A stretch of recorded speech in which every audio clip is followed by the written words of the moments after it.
It's Here First from IPR. I'm Megan McKinney. In today's episode, taking a look at how students and staff at the state's public universities feel about free speech on their campuses. And later in the episode, how extreme weather events are affecting farms and ranches in the Midwest. It's Friday, April 24th. Efforts to resolve Iowans' arrest warrants without sending them to jail would be prohibited under a bill advancing in the Iowa House. IPR's Katerina Stark reports. Republican lawmakers blasted Polk County officials for holding a warrant resolution clinic earlier this month. That's where people with warrants for low-level offenses could appear and schedule a new court date without getting arrested. A week later, one of the people who had a warrant withdrawn was charged with the first-degree murder of Ashley Marie Hall. Ralph Hall is her father. He says criminal behavior can happen anytime, anywhere. What did happen with my child was very, very tragic, but I honestly feel like it didn't have any direct connection to the warrant clinics or how the warrant clinics should be used or not used pertaining to my daughter's situation. Republican Representative Stephen Holt blamed the warrant clinic for the shooting. He says it allowed the alleged shooter to live her life more freely without worrying about getting arrested. I'm Katerina Stark, IPR News. Iowans could pay a new tax on vapes and alternative nicotine products. That's part of a bill passed by the Iowa Senate. Some of the tax money would go toward pediatric cancer research. Here's more from IPR's Isabella Liu.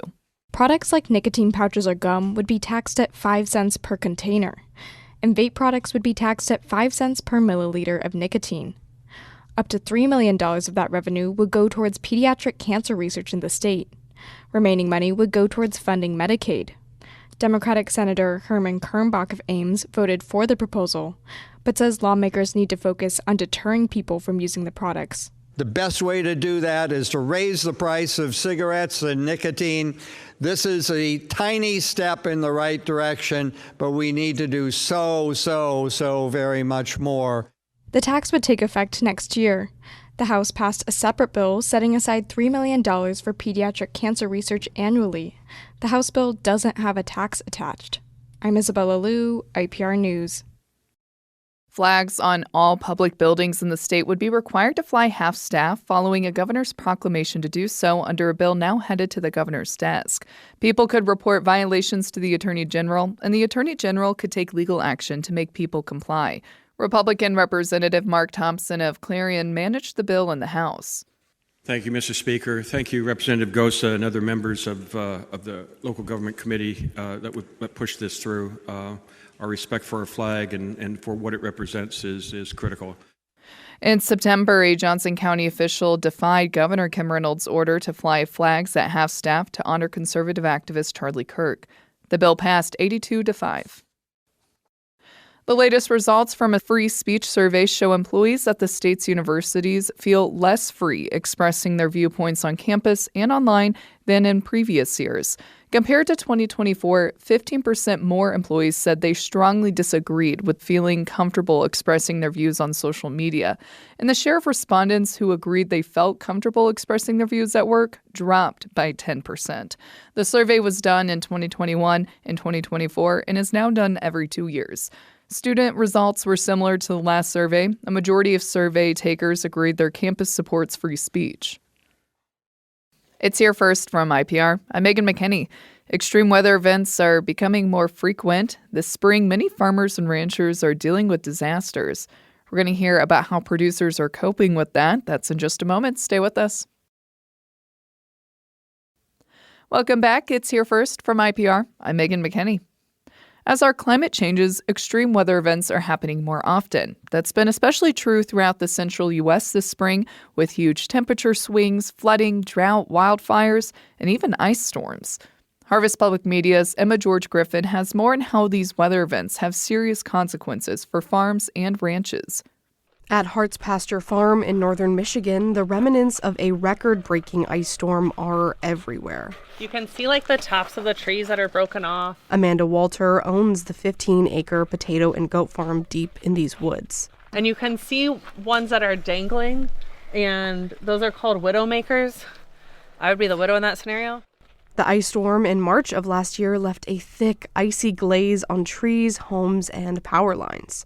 Some northern Michigan residents were left without power for weeks. And for farmers like Walter, removing debris cut into the planting season. Every day of cleanup is just ticking in your head. That's one more day that we're not planting potatoes. Walter says it will take a lifetime to clean everything up. In March, the state got hit by another ice storm and blizzard that dumped up to 4 feet of snow in some areas. This month, as the snow melted and heavy rains fell, Michigan has faced serious flooding. Brad Rippey, a meteorologist with the U.S. Department of Agriculture, says weather events like these are becoming more common and more intense as the climate changes. That's definitely another trend we have seen. There's a couple of reasons. A warmer climate, that can lead to more water vapor. Rippey says the more water vapor the atmosphere holds, the heavier rain, ice, and snowstorms are becoming. In the Great Plains, heavier rainfall in warm months creates lots of vegetation. With warmer, drier winters, that vegetation dries out, making more fuel for wildfires. Larry Burgess is a rancher in western Nebraska. This spring, he experienced that firsthand. And the horizon, as far as you could see, was just glowing pink, and I knew that was fire. But the wind was out of the west, so we were all right for the time being. But the wind was forecasted to turn to the south, and I knew we'd be in trouble then. Burgess says 2,500 acres of his pasture land burned in the fire. Now he's moving some of his cattle to other properties to protect the land as it recovers. When that grass does green up, those cows just really go after it, and they'll just trample it and do more damage than the fire did. Oklahoma's state climatologist Gary McManus says exceptionally warm temperatures over the winter help drive these massive fires. Oklahoma and other parts of the Southern Plains have had not only their warmest winter on record, and those date back all the way back to 1895 when records began, but Oklahoma also had its warmest February on record. In Texas, peach farmers are trying to adapt to the drier and warmer than normal conditions. Eckhart Orchards in central Texas uses a drip irrigation system to water their peach trees. Orchard owner Diane Eckhart says they started irrigating when stretches between rainfall grew too long. It helps. It certainly does not replace rainfall, but it certainly helps. And that's one of the biggest significant changes I've seen in my lifetime. Eckhart says the orchard traditionally avoided using irrigation because of the expense. But now she says they have no choice. Between drought and wild temperature swings, growing peaches in Texas is getting harder to do. But the Eckhart family is figuring it out as they go. Even with the challenges that we may face with our changing weather, it is still a wonderful life, and we love it. Definitely there are days that we want to quit, but we learn how to adapt. Eckhart says her family will keep growing peaches in central Texas as long as they can. I'm Emma George Griffin, Harvest Public Media.